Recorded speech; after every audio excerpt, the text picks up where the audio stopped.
सभी को। कैसे हो आप सभी? उम्मीद है आप सभी अच्छे होंगे और मैं भी अच्छी हूँ। और दिन की शुरुआत हो जाती है।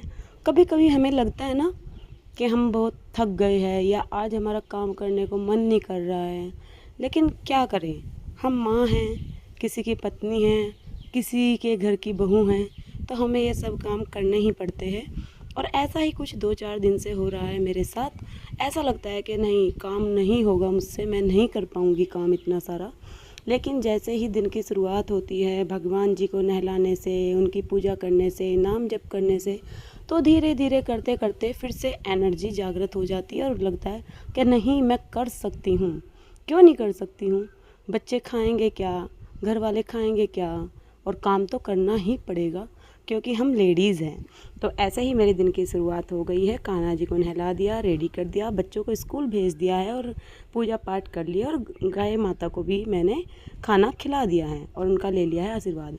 और सुबह सुबह हो गई मुझसे, जब मन नहीं होता ना तो कुछ ना कुछ गलतियाँ होती हैं। मेरे ऊपर बिखर गई थी चाय, मैंने कपड़े कर लिए थे चेंज और ड्रेसिंग की कर दी थी सफाई, और फिर मैं लगाने लगी थी झाड़ू, जो कि रोज़ मुझे करना ही होता है। लेकिन कभी कभी काम अदलता बदलता रहता है। कभी पहले कान्हा जी को नहलाती हूँ, तो कभी पहले पूजा करती हूँ, और कभी पहले बच्चों को स्कूल भेजती हूँ।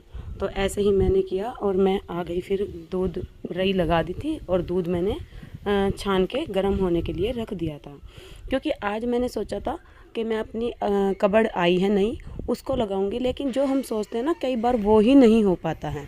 ऐसा ही कुछ आज मेरे साथ हुआ। और करना क्या था और मैंने करा क्या, वो आप पूरा व्लॉग देखिए, आपको पता चलेगा।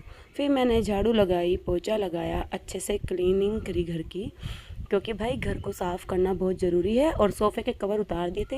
देखो, ये सब हाथों के बने हुए हैं। बेडशीट थी एक पुरानी, उससे बनाए थे मैंने इन गद्दियों के कवर। और मैंने इनके कवर इसलिए उतार दिए, बच्चों ने कल जो मोमोज़ खाए थे, आपने व्लॉग देखा होगा, तो उसकी चटनी पूरे पे बिखेर दी थी। तो फिर आ गई थी बेड की बारी। इस पर भी बच्चों ने खाना वाना, बच्चे छोटे हैं तो कुछ ना कुछ डालते रहते हैं। तो मैंने फिर सबसे पहले सारे की डस्टिंग करके, झाड़ू पोछा करके, उसके बाद मैंने आज कवर बिछाए सभी जगह के, और हो गए थे बेड वगैरह बाद में ही किया मैंने इन सबको साफ़ सुथरा। और इधर भी बेड शीट बिछा के आ गई थी पोछा लगाने। जिस जिस रूम का मैं पोछा लगाती गई, उसी उसी रूम की बेड शीट बाद में बिछाती गई। और तब तक मेरा मक्खन भी हो गया था। देखो, जब जल्दी होती है तो काम बिगड़ता रहता है। और आज रही के ये फूल बोलते हैं इनको, ये निकल गए थे। फिर मैंने दिखाया थोड़ा सा मिस्त्री पना और दोबारा लगा दिया था मक्खन निकलने के लिए। तब तक सोचा दूध गर्म होने के लिए रख देती हूँ, और बच्चों को चाहिए था दूध तो उनको भी दे दिया। और देखो, फिर मेरा मक्खन निकल गया। इसके लिए क्या ही मिस्त्री को बुलाना, मैंने प्लास पेचकस से खुद ही इसको टाइट किया और मक्खन हो गया था रेडी। तो मैंने सोचा आज ज़्यादा है भी नहीं खाना खाने वाले, आज हमारे पड़ोस में ही थी पार्टी, सब वहाँ पे गए थे। तो मैंने सोचा क्यों ना आज मूंग की दाल की खिचड़ी बनाई जाए, क्योंकि बच्चे भी चल रहे हैं थोड़े से बीमार, तो उनके लिए भी अच्छा है। और मुझे तो, हाउसवाइफ को तो कभी कोई प्रॉब्लम होती ही नहीं है, कुछ भी बन जाए खाने में वो एडजस्टेबल होती है। तो मैंने बना दी थी मूंग दाल की खिचड़ी। आलू डालना कंपलसरी इसलिए था क्योंकि बेटा थोड़े बहुत आलू ही खाता है। और देखो, कितने गर्व की बात होती है जब कोई फ़ौज से रिटायर होके आया था हमारे पड़ोस में ही, मैंने बताया ना आज पार्टी थी, तो वो आए थे फ़ौज से रिटायर होके, और इतना सम्मान उनको दिया गया। और कितना गर्व होता है ना, हमारे रोंग रोंग खड़े हो जाते हैं जब हम ऐसा कुछ भी सीन देखते हैं। तो देखिए कितना सुंदर मॉडिफाइड ट्रैक्टर था। मैंने सोचा क्यों ना मैं भी इस पे एक फ़ोटो करा ही लेती हूँ। फिर आ गई थी मैं अपने किचन में, शाम हो गई थी सारे दिन का काम करके, और मुझे बनाने थे मूंग दाल के चिल्ले, क्योंकि बेटा कुछ ऐसा खा नहीं रहा है, दाल वगैरह बच्चे खाते ही नहीं है कोई भी सब्जी। तो मैंने सोचा ऐसे ना सही तो ऐसे इनके पेट में कुछ तो जाए। तो मैंने वो ही किया, मैंने उसको भिगो के रख दिया था 2-3 घंटे के लिए। बेसिक से मसाले उसमें डाल के उसको मैंने मिक्सी में कर दिया था ग्राइंड, और उसका बना लिया था बैटर।